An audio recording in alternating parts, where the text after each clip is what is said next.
y en una actitud muy humana dice, ¿qué recibiremos entonces? Como, ¿qué onda, Jesús? O sea, yo dejé todo por ti. ¿Qué onda? ¿Qué voy a recibir yo? Como algo muy humano. Y Jesús les dice algo hermoso. Yo les aseguro que ustedes que me han seguido en la regeneración, cuando el Hijo del Hombre se siente en su trono de gloria, se sentarán también ustedes 12 para juzgar a las 12 tribus de Israel. Y dirás, oye Betty, pero pues yo ¿en dónde entro? Wait for it. Dice, y todo aquel que haya dejado casas, hermanos, hermanas, padre, madre, hijos o hacienda por mi nombre, recibirá el 100 por 1 y heredará vida eterna. Hola mis hermanas, ¿cómo están? Bienvenidas a este espacio, a este lugar en donde tú y yo podemos ser auténticas y compartir acerca de nuestras vidas, los altos, los bajos, lo hermoso, pero también esos lugares difíciles y profundos de nuestro corazón. Quiero que te sientas en confianza y en total libertad. Y sea que sea donde estés o lo que estés haciendo, espero que estés en tu casa, que estés tomando, como dice Lindsay, esa Susana distancia y que pues estés feliz y te sientas cómodo, porque yo estoy muy feliz de compartir hoy contigo. Espero esto pueda inspirarte a ti como mujer que estás en este camino con Cristo. Yo soy Beatriz y en este podcast quiero acercarme a ti. Quiero que sientas que podemos platicar y que podemos ser amigos. Este podcast es una colaboración con Lumen Media. Te invito a ver todo nuestro contenido en Facebook, YouTube, Instagram. Estoy segura que te va a encantar. Queremos crear contenido de calidad que ponga en alto el nombre de Cristo y llevarlo a todos lados. Y pues hoy estoy muy feliz, te decía, de estar contigo. Hoy tengo un tema que está candente, cachetón, o sea, listo y preparado ya, como novia de rancho, diríamos aquí en Monterrey, ya, para salir. Y es que, híjole, es un tema, creo yo, dicen que así, dicen no las malas lenguas, sino como que dicen por ahí que hay varias cosas de las que uno no puede hablar con la demás gente. Y normalmente yo creo que ya lo has escuchado, que dicen que no hables de política en una mesa, ¿verdad? Porque solamente se vas a crear disputa, que no hables de religión.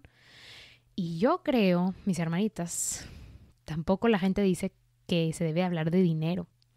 Porque ahora sí que el dinero, el dinero es algo súper personal. O sea, yo no creo eso. Yo creo que al contrario, esa cultura de no hablar del dinero nos lleva a una desinformación brutal y a una, pues, ignorancia, una no educación financiera.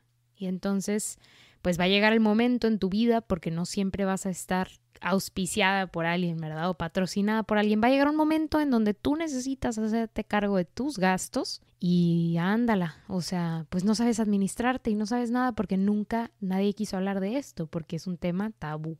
Entonces hoy estamos rompiendo tú y yo con ese tabú, con esa barrera de que no se debe de hablar de dinero. Y al contrario, vamos a verlo a la luz de Jesús, con la óptica del amor, con la que siempre hemos visto todos los temas, y en una claridad. O sea, tú y yo que somos cristianas, mujeres católicas, que queremos seguir a Cristo y queremos obedecer a su iglesia, pues ¿cuáles son las directrices que nos da la iglesia? ¿Hay directrices que da la iglesia se mete con mi dinero? ¿Le tengo que dar dinero? O sea, ¿cómo funciona, sabes? Porque hay veces que ni siquiera es que no queramos contribuir o sí, sino es que no sabemos qué onda. Entonces, este episodio pretende hablar de esa área tan importante a la luz del amor y a la luz de las directrices de la iglesia.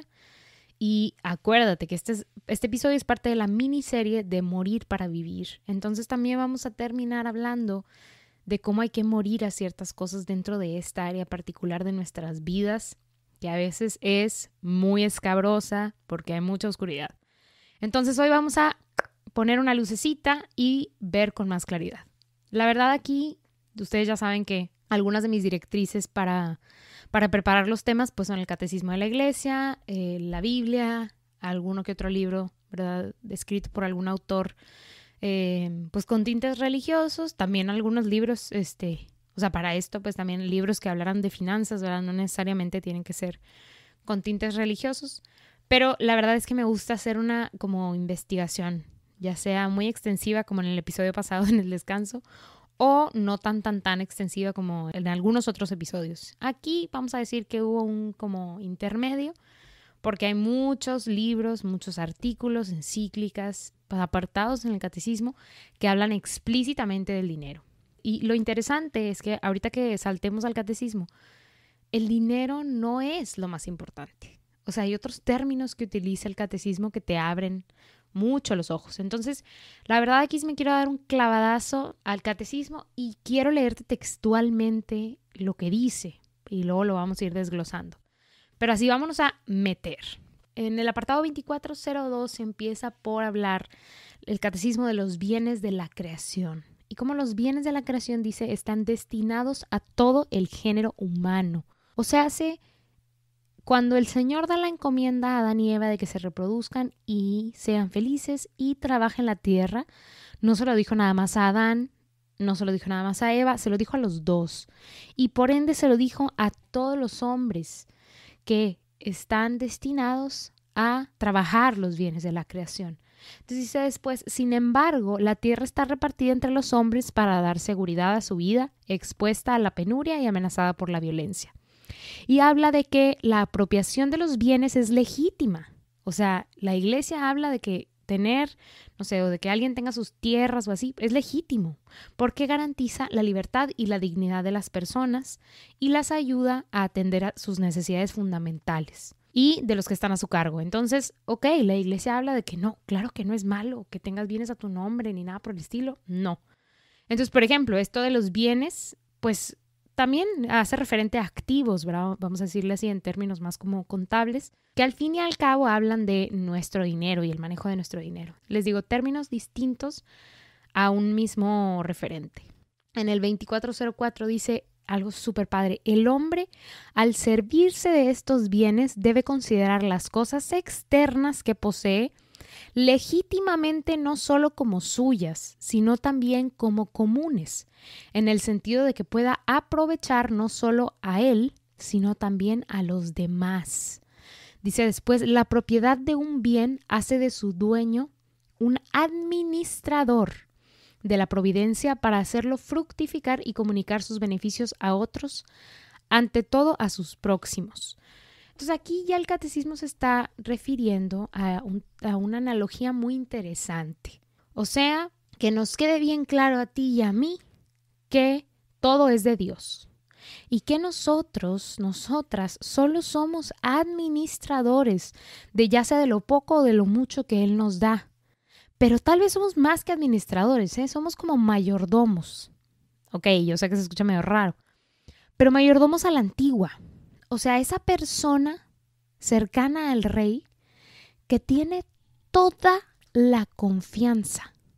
Y entonces debemos actuar de acuerdo a esto, pensando en qué voy a hacer con lo que me da el rey o mi dueño, o sea, que resulte lo que más le convenga al dueño o al rey o al señor, porque yo soy el mayordomo y las cosas no son mías.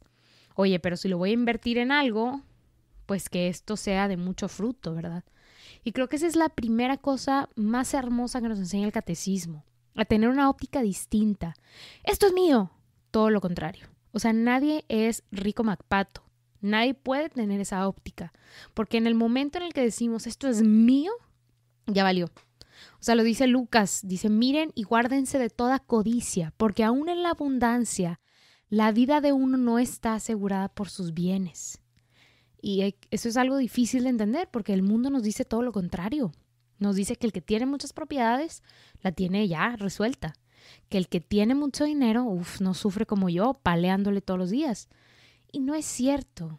No siempre es así. Y la primera óptica es que las cosas no son nuestras.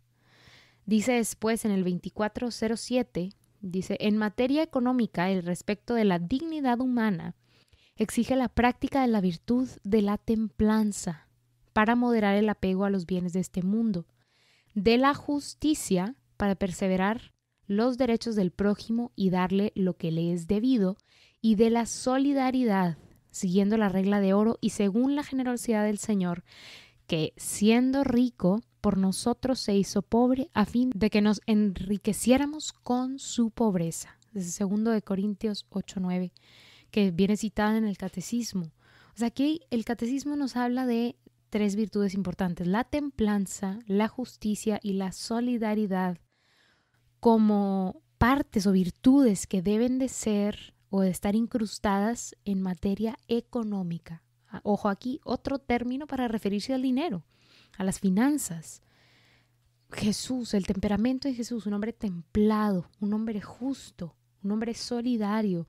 Si se fijan, con palabras hermosísimas nos hablan de ser como Jesús. Y de hecho el versículo que citan al final, pues habla de Jesús. O sea, aquel que era rico, ¿verdad? Aquel Dios que por nosotros se hizo pobre, al fin de que nosotros nos hiciéramos ricos con su pobreza. Entonces, nos habla de ser como Jesús. Yo sé que casi nunca me aviento tanta cátedra, pero es que yo dije, wow, o sea, esta sabiduría tiene que salir. En el 24-26, o sea, ya saltándonos un poquito más en el catecismo, toma otra vez esto de las actividades económicas y dice algo muy interesante. Dice: el desarrollo de las actividades económicas y el crecimiento de la producción están destinados a satisfacer las necesidades de los seres humanos. La vida económica, o sea, tu trabajo, mi trabajo, aquel trabajo que desarrollas, no tiende solamente a multiplicar los bienes producidos y a aumentar el lucro o el poder. Está ordenada ante todo al servicio de las personas, del hombre entero y de toda la comunidad humana. La actividad económica dirigida según sus propios métodos debe moverse, no obstante, dentro de los límites del orden moral, siguiendo la justicia social a fin de responder al plan de Dios sobre el hombre. Aquí dice como que un poquito de todo, pero algo muy, muy, muy importante es que todos estamos llamados a trabajar. O sea, estamos llamados a trabajar y con ese trabajo, con lo que ganemos, pues satisfacer las necesidades de los seres humanos. Ahora, nuestro trabajo no debe tender, dice aquí, a multiplicar los bienes producidos y aumentar el lucro o el poder. O sea, aquello que realizamos no debe de estar orientado, nuestra meta final no debe de ser, o sea, contar mis moneditas de oro, como les digo, como Rico MacPato, sino que debe de estar, y yo sé que esta palabra cuando la leí fue como, debe de estar ordenada, o sea, libre de polvo, de las marañas, de las telarañas, porque al estar ordenada ante todo el servicio de los demás, del hombre y de toda la comunidad, puedo entonces recibir la luz de Cristo en esa área, porque si no, pues estamos haciendo algo contrario a este hombre o a este carácter al que aspiramos de la templanza, la justicia y la solidaridad. Pues estoy viendo solamente por mí. Al contrario, hay avaricia y hay una intemperancia, ¿verdad? Por querer más, una gula, tal vez inclusive, que es, bueno, la avaricia, ¿verdad? Por el dinero, por tener más poder. Pues se das cuenta que ahí se está desordenando todo. Y en estas áreas que trastocan, ¿verdad?, a los demás, porque no solamente habla de nosotros, sino de toda la comunidad y cómo está involucrada en nuestros bienes o los bienes que nos toca administrar, pues ahí es necesario el orden, necesario.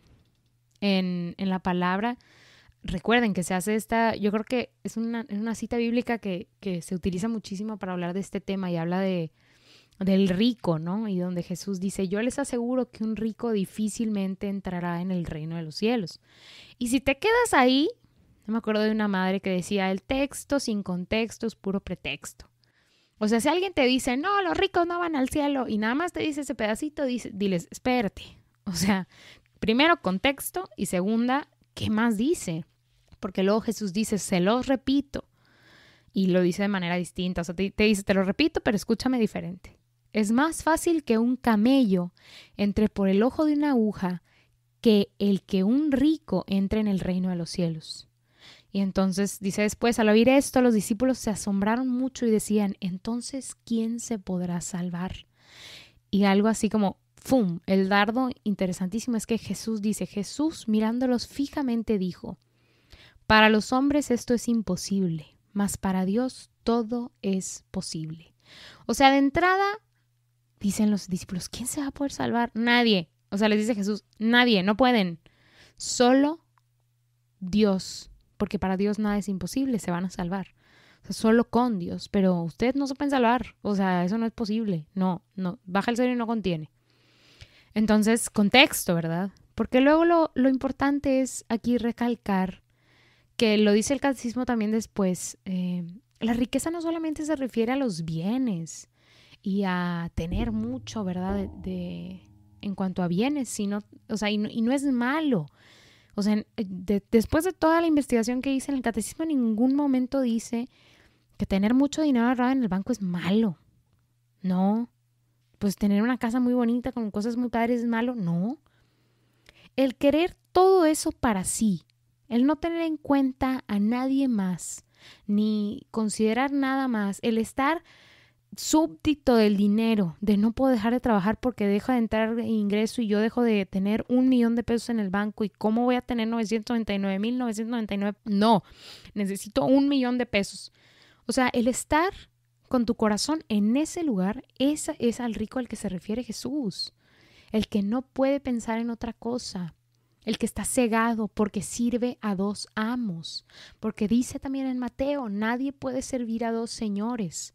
Porque aborrecerá a uno y amará al otro. O bien se entregará a uno y despreciará al otro. No pueden servir a Dios y al dinero. No dice no pueden servir a Dios y al trabajo, no pueden servir a Dios y al, no sé, X cosa. Dice dinero. Porque conoce al ser humano y conoce sus debilidades. Entonces, yo sé, ahorita dices, pues tengo 3 pesos en el banco. O sea, no tengo dinero, ¿a mí qué? Pero tenemos toda una vida para administrar nuestras lanas. O sea, es importante desde ahorita preparar nuestro corazón si es que tú dices, oye, yo ni dinero tengo, o sea, yo tengo un chorro de deudas, o sea, lo que sea, en el lugar en el que estés. Es importante sensibilizar a nuestro corazón. Uno, la primera actitud de la que hablamos, que somos el mayordomo de los bienes del Señor.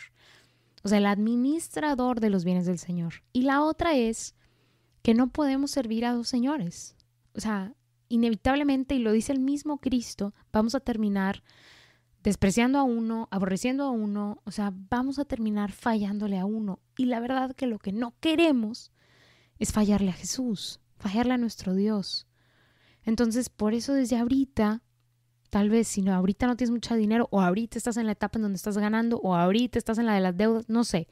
En la etapa en la que estés, es importante abrazar esta actitud hermosísima. Y la otra actitud muy, muy importante, digo, todo de lo que hemos hablado es importante, pero algo de lo que habla el catecismo, y ya para que el catecismo haga énfasis en esto, creo que es porque es muy importante.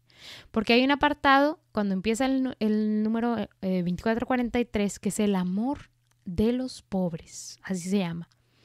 Porque acuérdense que Cristo no se deja de preocupar por los demás. O sea, de hecho, todo lo que hemos hablado hasta ahorita de lo que dice el catecismo habla de pues la parte comunitaria, de cuidar al más próximo, o sea, atender a los que están bajo nuestro cuidado, pero hace énfasis en esto. Dice, Dios bendice a los que ayudan a los pobres y reprueban a los que se niegan a hacerlo. 2343 del Catecismo de la Iglesia Católica. A quien te pide, da. Al que desee que le prestes algo, no le vuelvas la espalda. Y ahí está citando el Catecismo a Mateo 5:42. Después vuelve a citar a Mateo y dice, gratis lo recibisteis, dadlo gratis. Jesús reconocerá a sus elegidos en los que hayan hecho por los pobres. Otra vez vuelve a citar a Mateo. La buena nueva anunciada a los pobres es signo de la presencia de Cristo. Cristo nos dice, ¿verdad? Desde siempre ya sabemos que Él se preocupa por nosotros. Dice, o sea, vean los pajarillos que no se preocupan porque saben que van a tener que comer. Ustedes menos se preocupen. Pero aquí hay todo un mastermind, o sea, hay todo ¿cómo decirlo? Como una estrategia. O sea, el Señor te da a ti administrar más bienes, pero para que también te encargues de aquel que no los tiene. Dice, el amor de la iglesia por los pobres, en el 2444, pertenece a su constante tradición. Está inspirado en el Evangelio de las Bienaventuranzas, en la pobreza de Jesús y en su atención a los pobres. O sea, otra vez nos volvemos a inspirar en Jesús, en lo que Él hacía.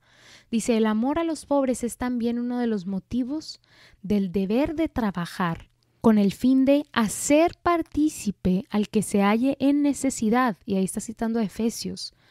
no abarca solo la pobreza material, que es lo que les decía, sino también las numerosas formas de pobreza cultural y religiosa. Aquí, les digo, hay todo un plan maestro del Señor. Esa disposición que te pide que tengas es porque te va a utilizar a ti como instrumento. Y a veces no solamente nos toca ser instrumento para hablar del Señor, para ir a proclamar la buena nueva, sino también para darle a aquel que necesita. Vemos, volteen a ver todas las obras de la iglesia, todos los comedores, los hospitales, las obras de misericordia corporales que tiene la iglesia. Pues claro que son parte de este querer reflejar a Cristo y lo que Cristo haría, porque a la iglesia también le toca administrar bienes.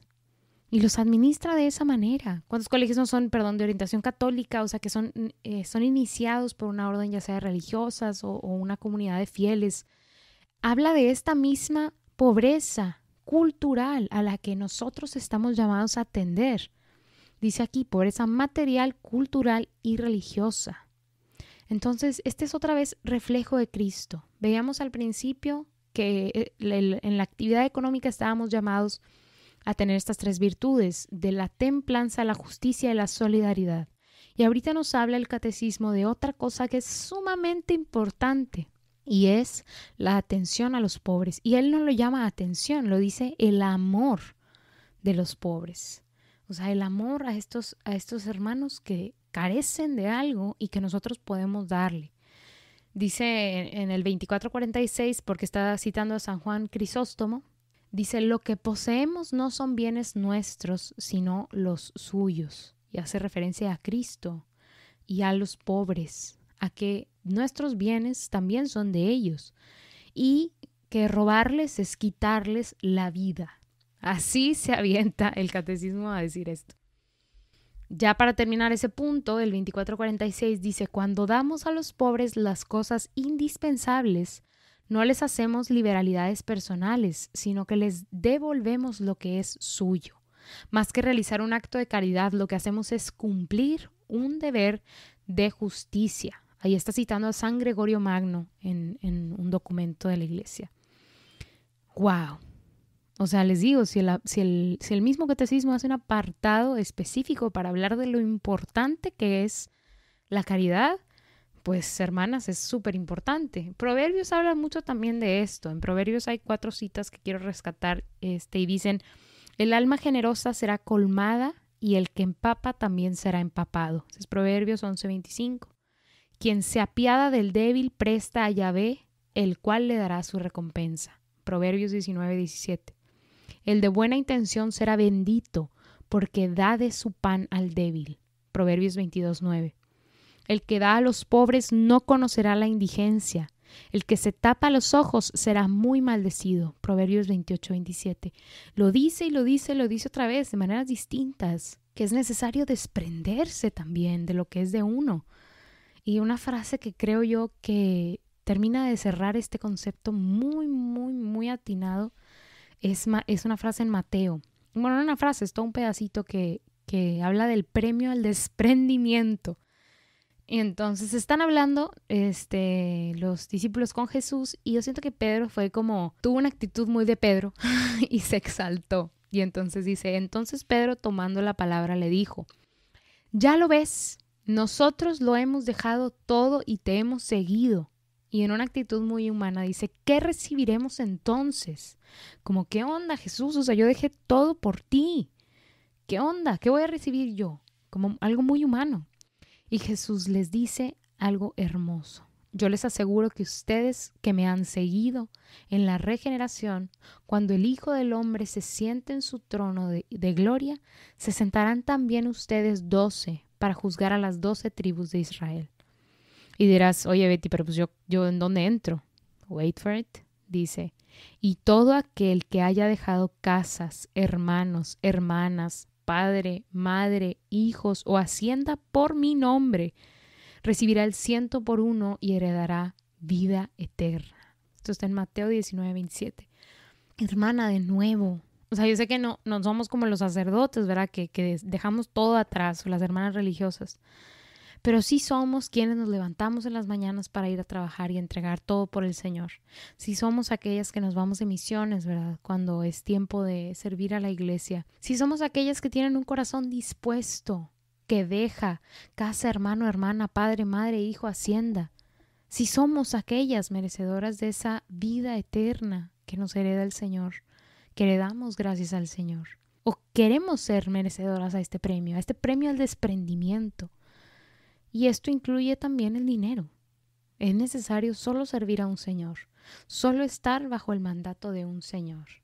Y yo sé que hasta ahorita llevo como que todo el choro mareador, pero ¿qué hacemos? Yo sentía que tenía que tener algún tipo de closure y sí tenemos. ¿Qué hacemos, mi hermana? Yo te quiero recomendar que son 6 puntos. Saca tu libreta. Si no la has sacado hasta ahorita, no sé qué está pasando, pero saca tu libreta. 6 cosas que siento que son súper importantes que yo empecé a aplicar no tan hace poquito, no tan hace mucho más bien. Hace poco empecé con esta, pues vamos a decirlo así, disciplina y ha traído mucho orden y mucha luz a mi vida. Creo que el tener un correcto ordenamiento en nuestro dinero, en nuestras finanzas, nos va a traer mucha luz, mucho orden. Y en donde hay orden y hay luz, se puede manifestar la gracia del Señor. Puede entrar, ¿verdad? Estos rayos de luz del Espíritu Santo. Entonces, número 1, si ya lo tienes, perfecto, te honro. Y si no, hermana, es momento. Y si lo tienes en otro formato, también te recomiendo seguir estos, que están muy padres. Entonces, primero, necesitas, amiga, necesitas llevar un registro de tus gastos e ingresos. ¿Cuánto dinero entra a tu cuenta? Ya sea una cuenta bancaria o a tu cochinito, no importa. ¿Cuánto dinero entra y cuánto sale por mes? Yo es lo que hago, llevo un registro a mano, porque yo el Excel, nunca voy a volver a abrir el Excel. Entonces llevo un registro a mano de lo que gasto y de lo que ingresa. Ese es número 1. Lista de deudas. Estaba leyendo un artículo y me pareció muy interesante la reflexión que hacen. Dice, aprendemos que las deudas no son un pecado, porque no son un castigo, pero que es desalentadora y porque nos esclaviza. Y entonces debemos evitarla por todos los medios, evitar contraer deudas, pues nos comprometen y alteran nuestra forma de vivir, creando angustias que afectan nuestra relación con Dios y con la familia.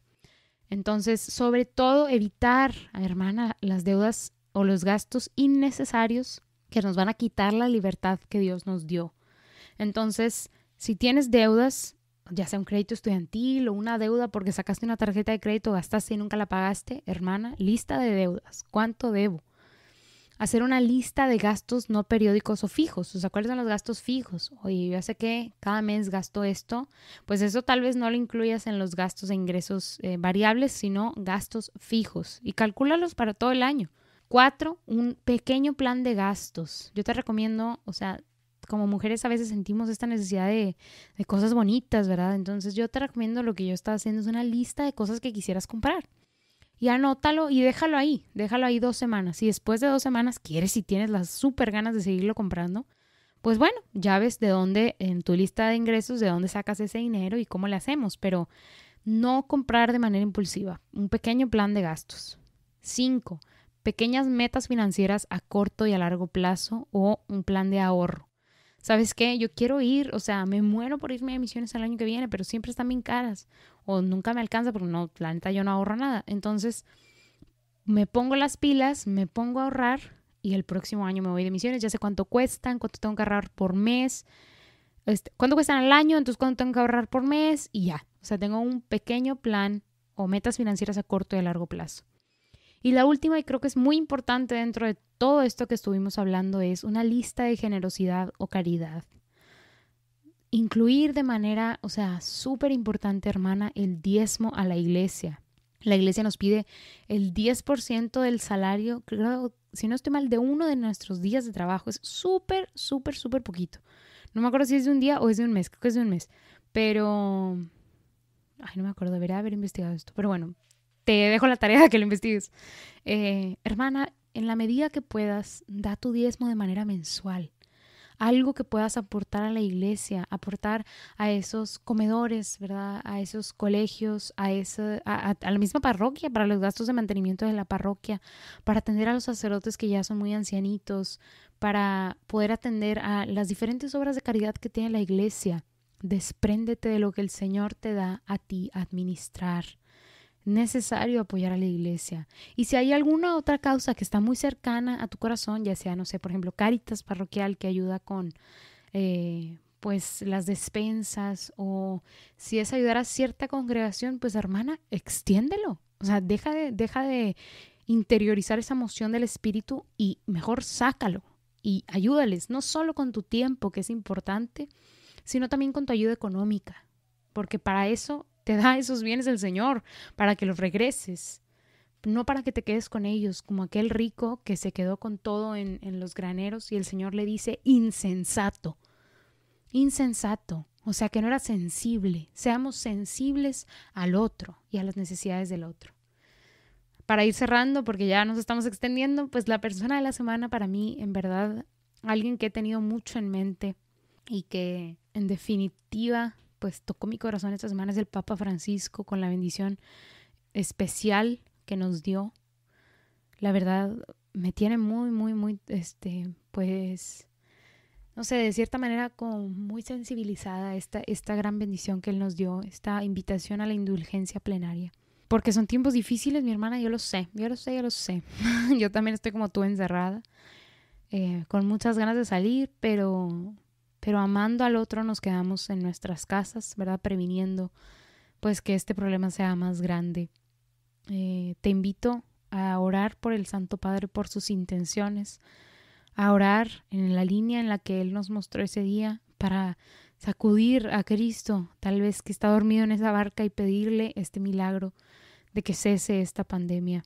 Tú y yo, unidas en oración, orando con el Santo Padre, podemos jalar, ¿verdad?, del manto de Cristo, pedirle ese milagro para todos. Te quiero mucho, estoy muy feliz de haber podido compartir este tema contigo, que yo sé que me tardé un chorro, pero muchísima sabiduría que yo siento que hay que meditar. Entonces, gracias por escucharme. Te invito a compartir este podcast, a hacerlo llegar a más y más personas, sobre todo en este tiempo en donde tenemos un poquito más de tiempo, pues a que sea Cristo puesto en alto a través de estas pequeñas meditaciones, ¿verdad? Si estás escuchando desde Spotify, te invito a darle en el clic en seguir. Si estás en Apple Podcast, Google, te invito a dejar una reseña, a poner un comentario. Esto nos ayuda a que la aplicación lo promueva y que más y más personas puedan encontrar este espacio. Gracias por acompañarme y nos vemos en el siguiente episodio. Pase bien, mi hermana.